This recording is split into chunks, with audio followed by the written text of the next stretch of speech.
Hello, welcome back to Gamescape, where we are overdue for a Continental Cup video. And I had the great fortune of having Game 7 of this epic, crucial series fall in my lap here. So you can see I've got the New York Rangers, Boston Bruins. This is the 23-24 season set for the NHL, and we're playing a random draw tournament called the Continental Cup. And so when we got to this series, it's kind of highlighted. This is in the third round, so we were down to the final 8 teams. And these two teams matched up, and we thought, wow, okay, let's circle that one. That's a series we're going to share. A lot of these other series we kind of just handled separately. So one person would play the whole series and report on it. But in this series, we decided to divide it up game by game. So at any rate, to our surprise, New York came rolling into the series with an 8-0 record. They'd swept away their previous 2 opponents. And but we knew Boston would be tough. And then Boston also on the random draw, they got the home ice advantage for the odd games, 1, 3, 5, and 7. Well, Boston, to our surprise, very close, tight games, but things were just going Boston's way. And they jump out to a 3-0 series lead. And, we thought, well, the Rangers are just, they're not having the luck. And, I was kind of hoping when Game 4 came along that the Rangers would survive and kind of take one and at least make the series respectable. And, well, they did. And then they took Game 5. And then they went to Game 6, which Rob played. And he's got a video on his YouTube channel, so you should check that out. And in epic fashion, New York also won that. So now it's Boston that's on a 3-game slide. And the series tied 3 games apiece as we go to Game 7 with New York at Boston. The series is on the line. The winner moves on to the Final 4 in the Continental Cup. So let me set this thing aside. Now, let's see. Here's my score sheet. And I think for starters on this, I'm going to use these tactics cards. I like to pull those out on occasion. I don't use them all the time. Part of the reason is I get concerned about introducing too much, decision making that might affect statistics down the road if you're playing a big project. But something like this, it doesn't matter so much.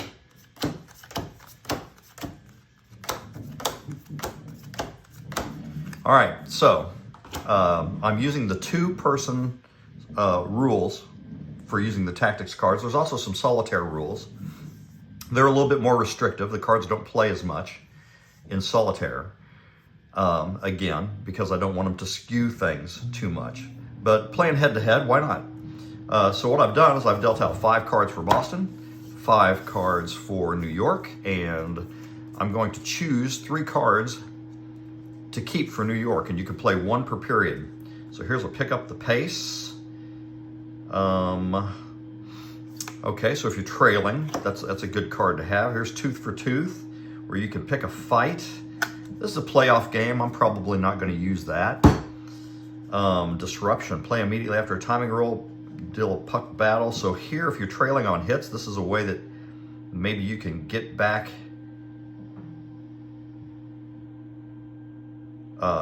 in it.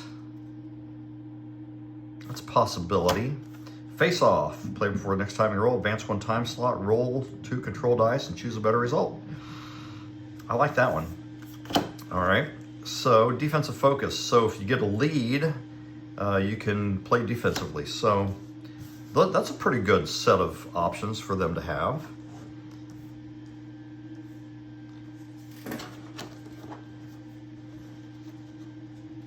All right, I'll set those there.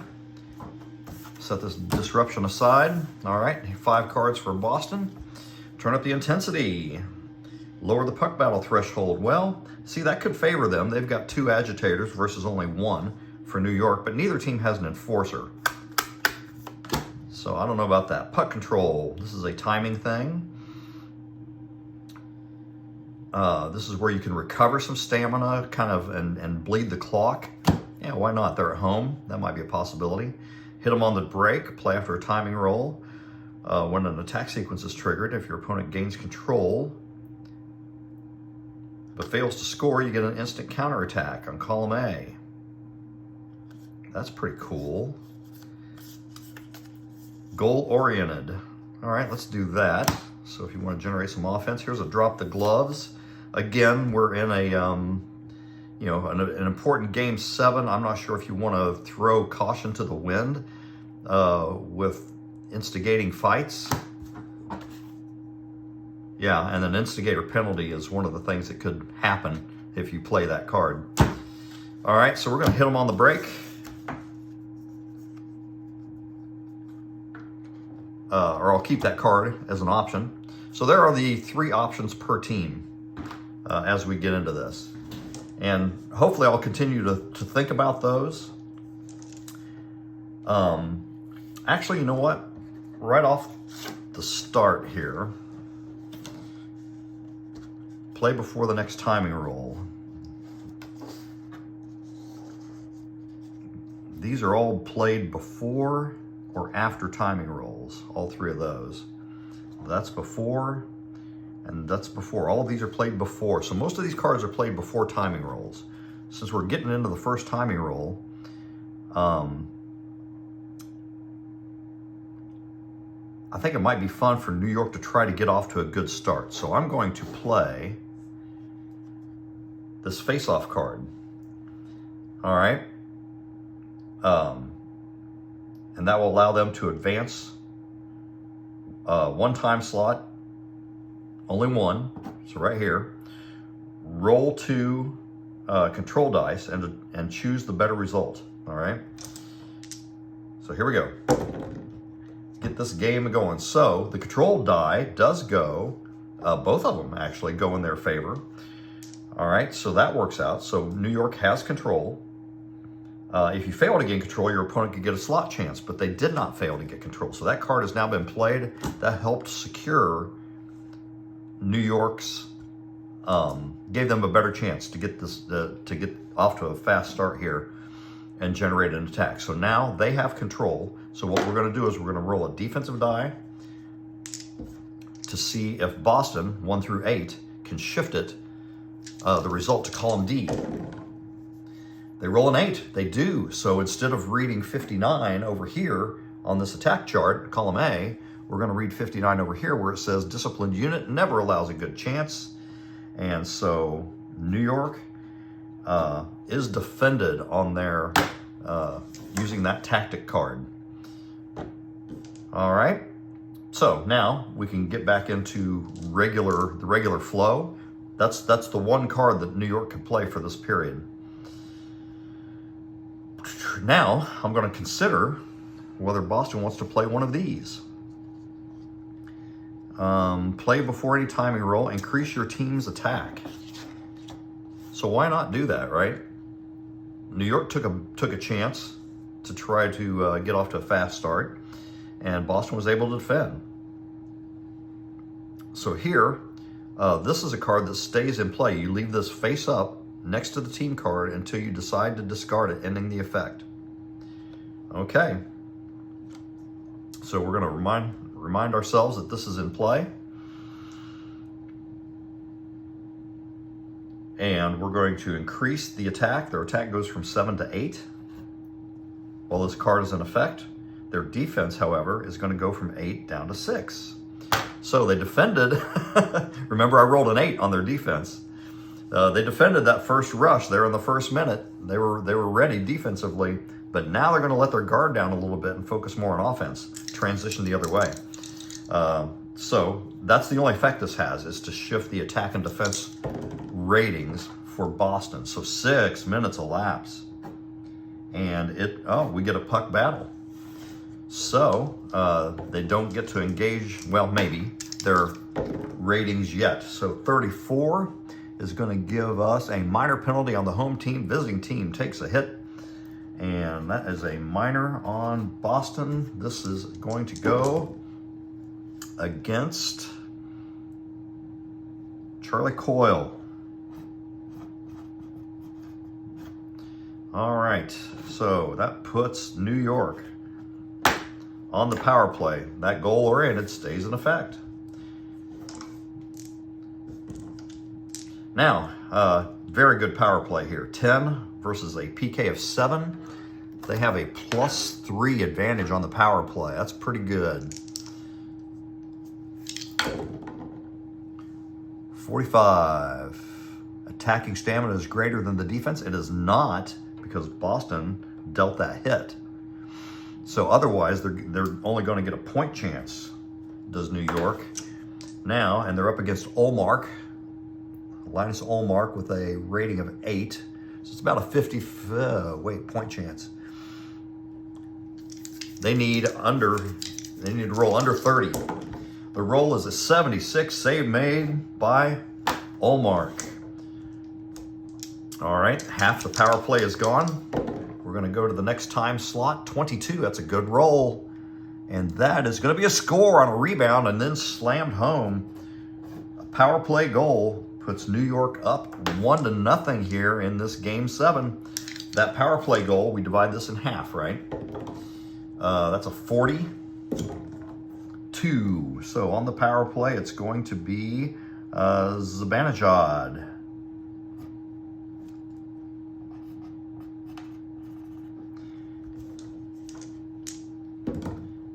Assisted by, roll 1 assist, 28. All right, it says if the goal scorer is repeated, then it's an unassisted goal. Okay, so Zibanejad helps himself there. Of course, the description said a rebound, so maybe it was his shot that rebounded back to him, and then he put it in. That's the way I would interpret that. So we are midway through the first period. New York is up 1-0.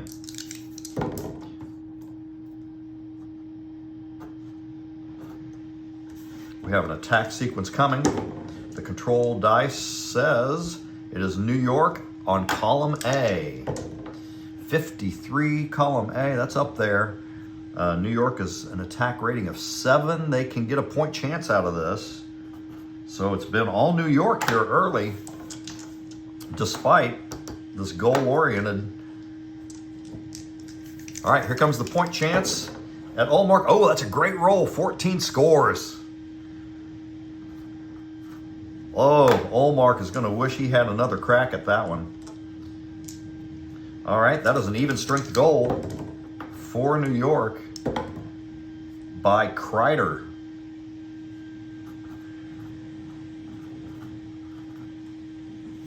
Two assists. 06 is going to be Panarin. And 59, Vesey.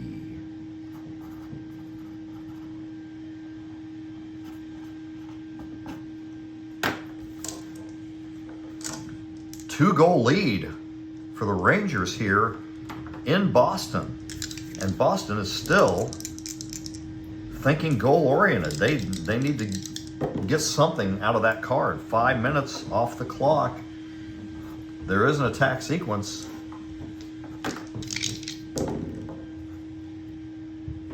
The die roll goes Boston's way. So here we go. Maybe they can get in this now. 79 is not a great roll in column A. Pay the price. If attacking stamina is 7 or more, it is. They can take a hit, and by taking that hit, they open up a crease chance. So this is the best possible chance that they can create that way. All right, so the Bruins, now goal-oriented with an attack rating of 8, have a crease chance. The goalie is a 7. I guess the attack rating doesn't play into it. Off that particular result. 38 is a good roll. They score. It is now 2-1 New York, but Boston is on the board. The Garden's going crazy.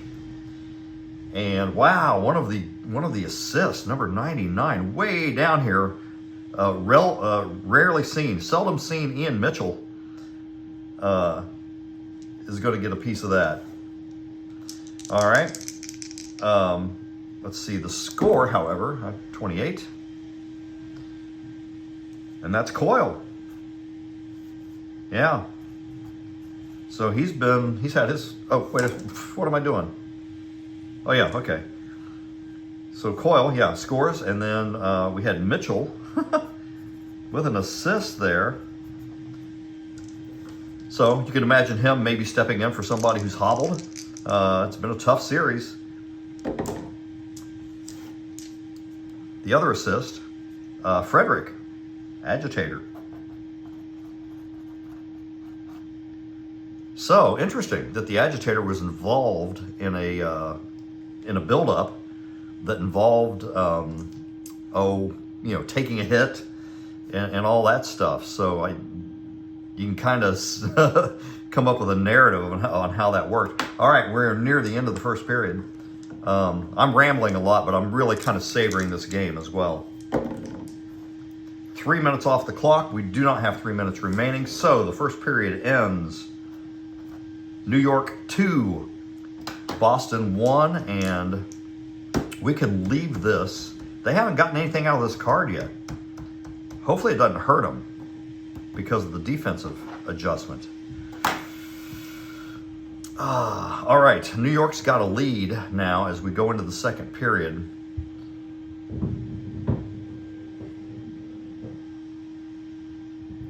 Basically, defensive focus is just the opposite of goal-oriented. You can leave it in play. It increases their defense from 8 to 10.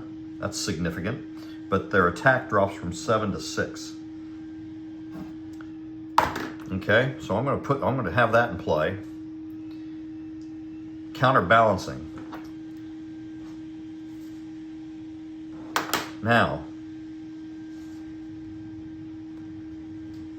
is there anything else I want to do? Play after a timing or when an attack sequence is triggered. That's puck control. That's recovering. That's bleeding time and recovering stamina. They don't want to do that. Hit them on the break.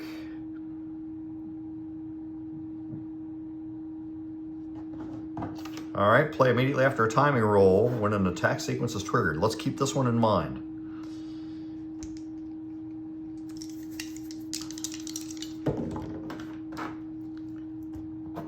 Three minutes. We do have an attack. We're gonna play this card. This is now active. So if New York gains control on this and fails to score, then Boston will get an instant counterattack on column A. Pretty cool. All right, this is New York in control, column A. If they fail to score here, Boston's card is going to help them out. Oh, but they don't fail to score. They do score on a wicked slap shot. I roll a 0-3. Wow, who scored that one? Holy mackerel. New York now up 3-1 on the goal by 17. Kreider. Is that his second goal? It is, yeah.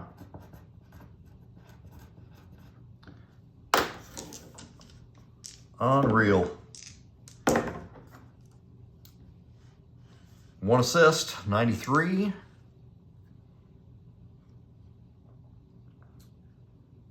Roslovich.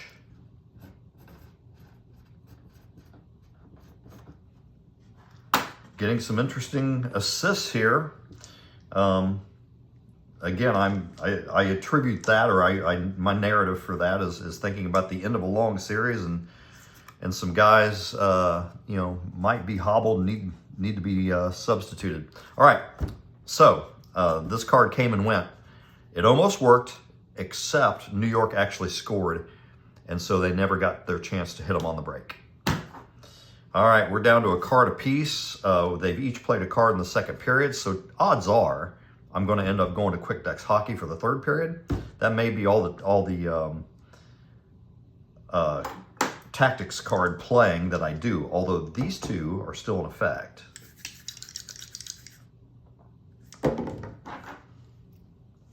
Six minutes off, puck battle. 28.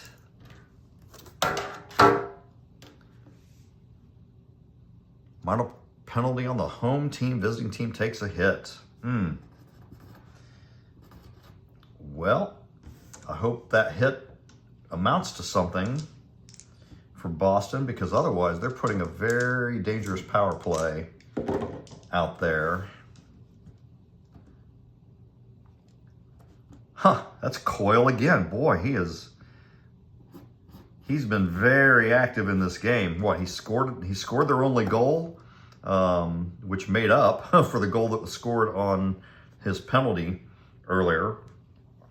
And now he is in the penalty box again, putting New York back out there on the power play with a +3 power play advantage. 26, terrible. If you're a Boston fan, that's a crease chance, so Ullmark still has a chance to stop this. It's about 50-50. 19 is not 50-50, and New York is up 4-1 on a power play goal. So we're going to divide this in half. 34. Lafreniere.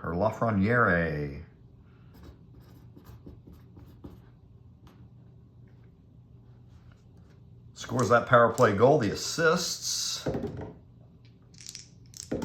which there will be 2. 51, Adam Fox, that makes sense. And 09, Panarin, that also makes sense. Fox and Panarin. Wow, look at this. The Rangers are up 4-1. They are on the verge of winning 4 straight games after being left for dead. 5 minutes off. It's an attack sequence. It is going to be Boston, column A, 15, they score.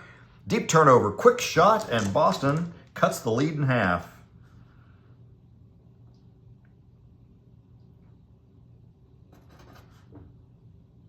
Well, not exactly. It's 4-2. How about that? Let's just put it that way. And 43. That's going to be Zacha's goal.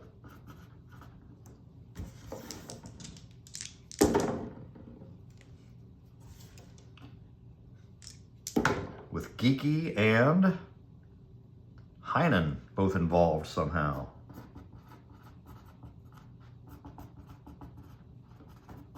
All right. Wow. Very active, fairly high-scoring game here. 4 minutes and some change remaining. 3 off. 1, 2, 3. Attack sequence.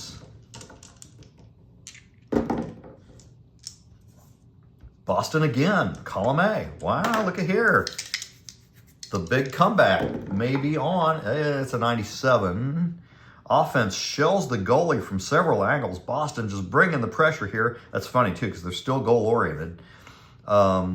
But that's going to rattle Shesterkin a little bit, and his goalie rating is going to drop down to 6.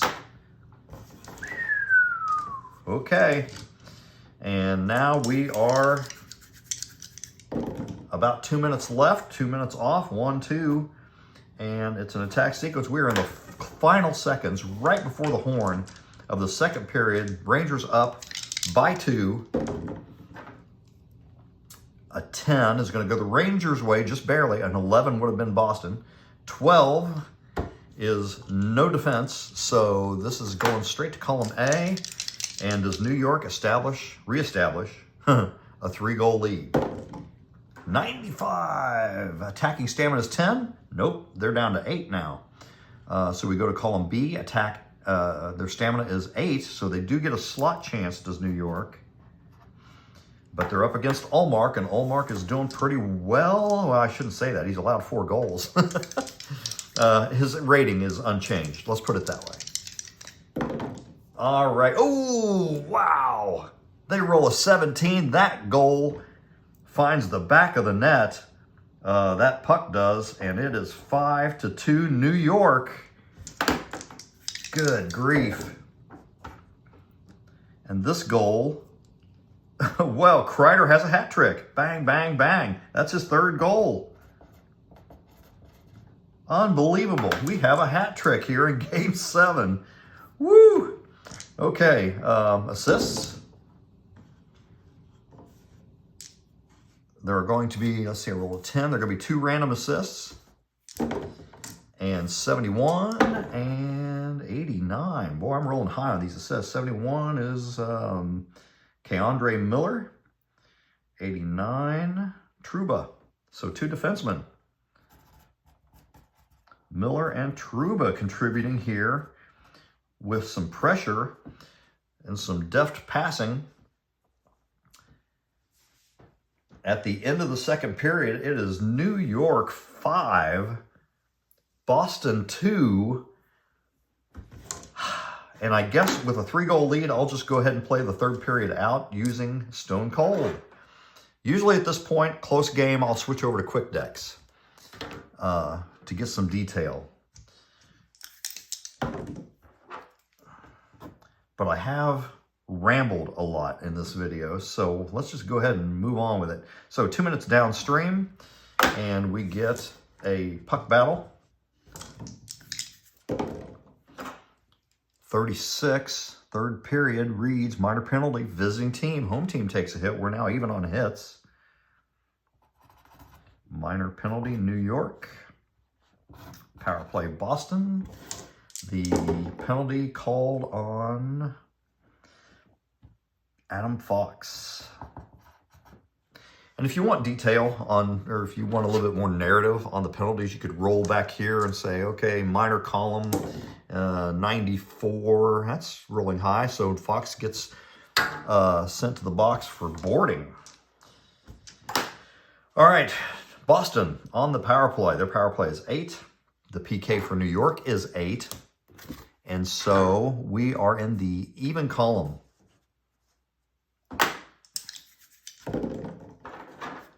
Oh, I don't know if you could see that. I doubt it. 0-7 was the first power play roll. So that's going to score. There's no question.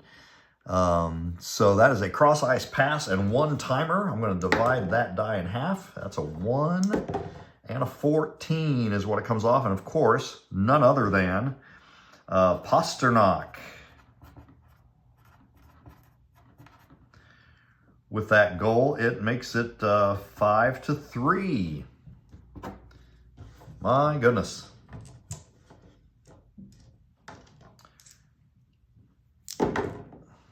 Five minutes off.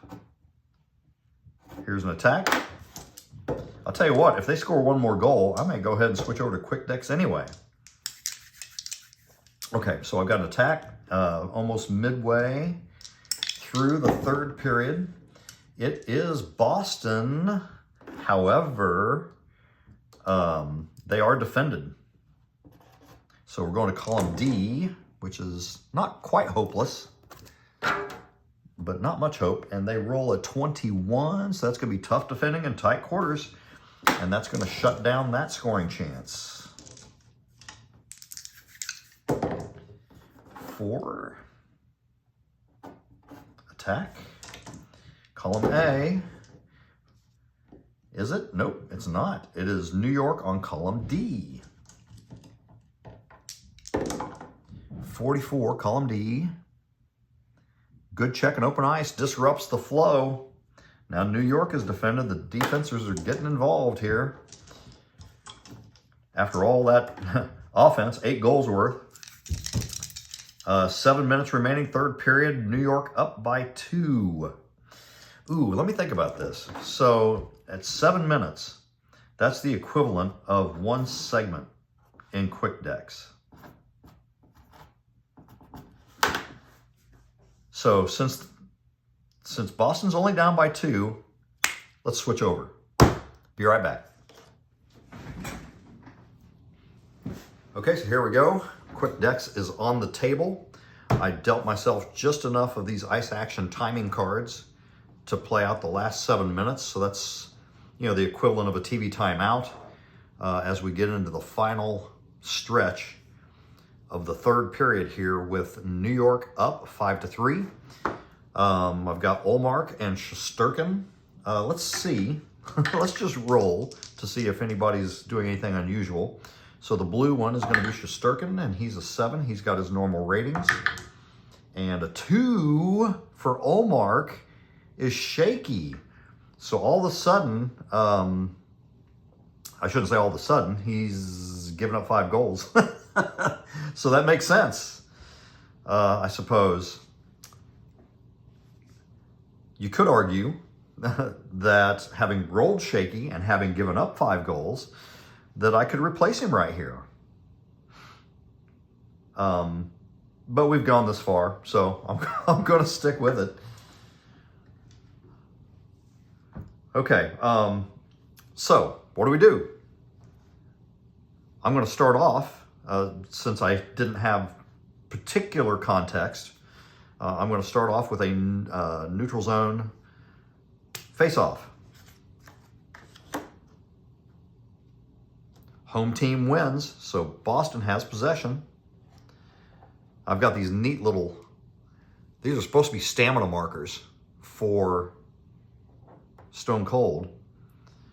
And I should have dragged them out for this whole project, but I just ran across them here as I was setting up Quick Deck, so I thought I'd go ahead and bring them out now. At any rate, home team wins. Boston has the puck. They control in the neutral zone. We flip the first timing card. And it says if the Bruins are playing pass in, pass out, which they are, okay, so I've got them maxed out basically. They're playing pass in, forwards active, pass out, D-men are active, and they're playing aggressive. So all that stuff, all those knobs are turned on for them to go all out to try to get 2 goals here in the final minutes. Meanwhile, just the opposite on the New York side, they are playing dump and chase and clear on the defensive end, and they're playing recover safe mode in puck possession. So, meanwhile, this says Bruins aggressive or pass in, pass out. Yes. So they move the puck in the attack zone for the random player, the right winger, in this case, to have a choice +2 shot. Well, that's Pasternak with their top line out there. So we add 2 to his inside. He has an 8 range on this shot. My goodness, that's pretty threatening right there. So maybe this works out for him. And he rolls a 10. He's out of range. So the shot is not quite accurate, but the goalie, Shesterkin, doesn't handle it so well either, and the puck is still loose. So here we are, the puck now in the home attack zone with the Bruins, and the rebound is okay. It says here, if the goalie's rebound is 5, it is 6 at the moment. Then he holds for a face-off. All right, so that's what happens. So now we get a face-off. I'll put both possession markers in. Kind of doing this a little bit like how Rob does it. He has separate markers for each team. So I'll put those 2 in the face-off square.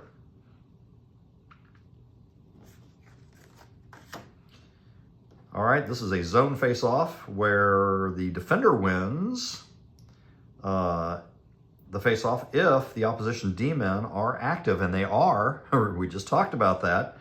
So that's going to allow the Rangers to win this face-off. So visitors have possession at the moment. I'll set that down there. In their own end. All right. So what do they do with it? Penalty 1 through 3. We'll get back to that. I take that die and set it there so it reminds me before I flip the next card that I still have to check for the penalty. All right, so the Rangers, do they have 2 forecheckers of 8 at the moment? There is a 10 and a 7, and no, they don't. They've only got 1. Or do they have 2 forwards hitting of 7+? There's an 8 and a 6. No, they don't have that either.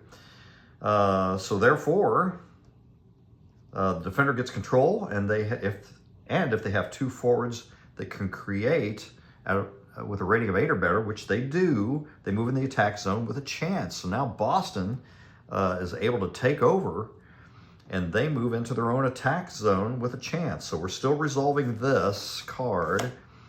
The high pass assist. Pasternak passes to the high shoot, which is going to be Heinen. For a choice shot, that's going to be inside. Heinen with a big threat here, 1 through 7. And the roll is a 17. He's out of range. And the save is good for a face-off. We check the penalty. And it is a 1 through 3, so we are going to check for the penalty. So we know we have a face-off in the attack zone. And we know it's on the Boston end. But let's see what the penalty comes up with. All right, the penalty says 2 players involved, roll a d6. So it's going to be the left winger for New York and the left defenseman for Boston. And then the other roll was a 4. So if either of those guys have a rating of 2 or less, they won't be penalized. So left winger is a 2. So no penalty there for New York. The left defenseman is a 5, however, and he will get the 2-minute minor. So those two, that would be Kreider and McAvoy. They get tangled up, and it's going to be McAvoy who takes the whistle in this case. So we have 5 minutes remaining. I'll put minor penalty, Boston. McAvoy, boy, that's a tough thing to happen when you're down by 2 goals and trying to make a comeback. So with McAvoy off, that's going to put their second short man unit out there. And New York is going to have their top power play to try to get even more of a cushion if they can. Why not?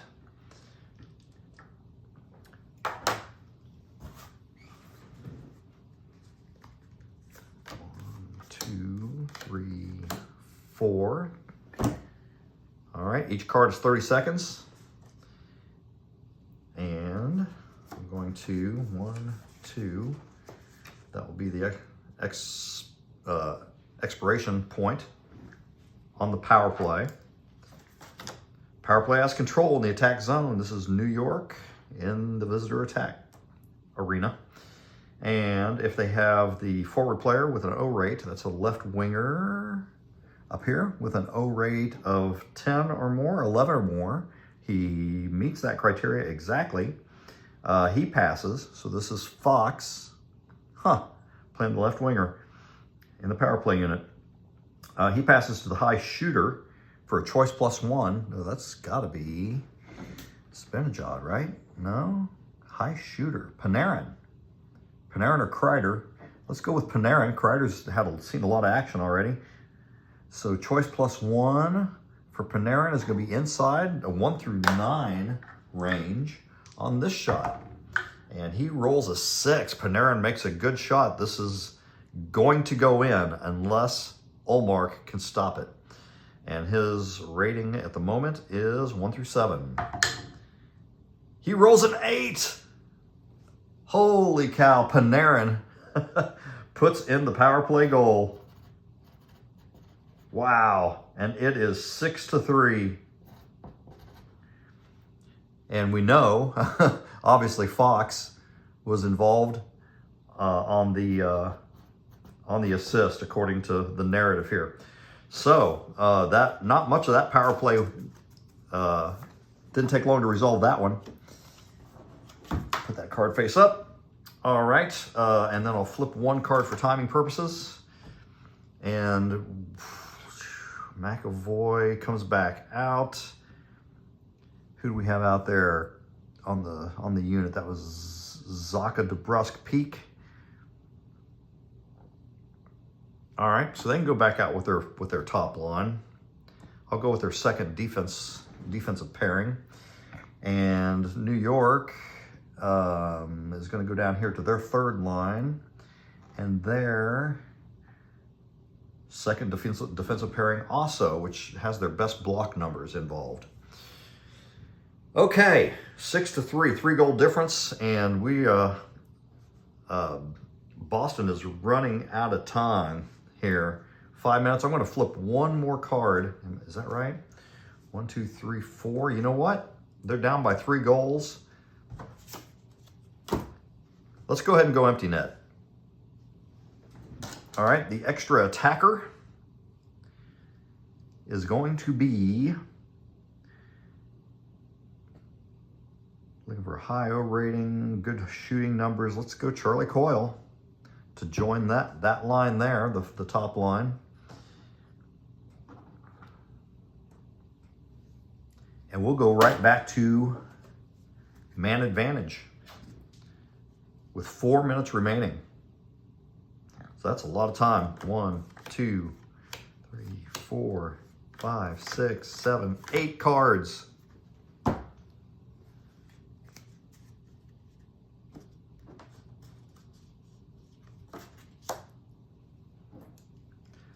All right. Does the power play side, Boston, have 2 pass assists of 10? Yes, they do. They set up nicely in the attack zone. So here is Boston in the attack zone. Do they have any 2 puck moves of 11? I'm sure they do. There's 1. Really? Just 1? Wow. No, they only have 1. They do have 2 puck moves of 9, so that's the alternate. So the F player, that's a forward, any forward, right winger in this case, gets a choice shot. Right winger Pasternak inside 1 through 6. 7. Ugh, off the post. 2. Oh, maybe not. That's that one is caught. Glove side and held by Shesterkin for the face-off. No rebound allowed, so we flip the next card. Power play and control, attack zone. Puck is moved back to the point. Roll the D12. And it comes up an 11. Pass goes outside to the right defenseman. And the right defenseman is Carlo. Brandon Carlo outside needs a 1 or a 2. Low percentage chance from out here, but he rolls a 3 and it's close. He makes it close, and Shesterkin once again with a great move is able to hold this puck for another face-off, and he's just bleeding cards away here. Bleeding chances. All right, here we go. Next card. The puck comes loose. I'll flip one of those for timing purposes. Puck comes loose. If the short man's high takeaway is 11, actually, you know what? It's time to roll the lines after a minute out here. So I'm going to put that whole line on, and then I will choose, Geeky? Frederick. Let's go Frederick. And go back to the top defensive pairing. And then I'll roll these lines over here. Go with their top defensive pairing, kind of get an extra shift for them. Woo! All right, so now let's look this up. Short man, high takeaway is 11. Let's see, I'm looking at these takeaways, 786. Well, Adam Fox jumps in there with a 12. So yes, they gain possession through Adam Fox. And they can make a play or they can clear it. Well, they're up by 3 goals. They don't need to risk making a play. So they're just going to clear it. And that card is gone. As I flip this card, then another one of those clicks by. All right, power play has control in the attack zone. We're going to check the random player, right defenseman, Lindholm. Does he have an O rate of 9? Nope, he's a 6. He's a defenseman. So the puck is loose. Lindholm can't hold on here. Can't make the pass with it. The high forward takeaway on the ice gains control. So we're going to look at all the takeaway ratings for the forwards. And we got Frederick with a 16. That's the extra man. Is that a takeaway? No, that's a hit. Sorry. So the takeaway is going to be Coyle, 12, 11. Those are good numbers. And down here, their takeaways are not nearly as good. Well, Fox, there's Adam Fox with a 12. Boy, he is some kind of defenseman, huh? And so he's equal. Whoa, high forward takeaway. Defenseman didn't count. So therefore, this is Boston's possession. All right, they do gain control, and they are going to send it out to a defenseman for an outside +1 shot. So a pretty good improved chance for the left defenseman. That's McAvoy outside. He's already a 4, so a 5. That's a pretty decent outside shot. And he rolls a 3. This is on target. And a 7 for Shesterkin on his normal. Actually, we are in clutch now. So I look at his clutch rating, and it's, guess what? It's a 7. That's exactly what he needs. So Shesterkin barely makes that save. However, now the puck is loose on a good rebound. The goalie's rebound is a 6, and he is going to be able to pounce on that and hold it. And we're going to flip another card. So we got 3 remaining.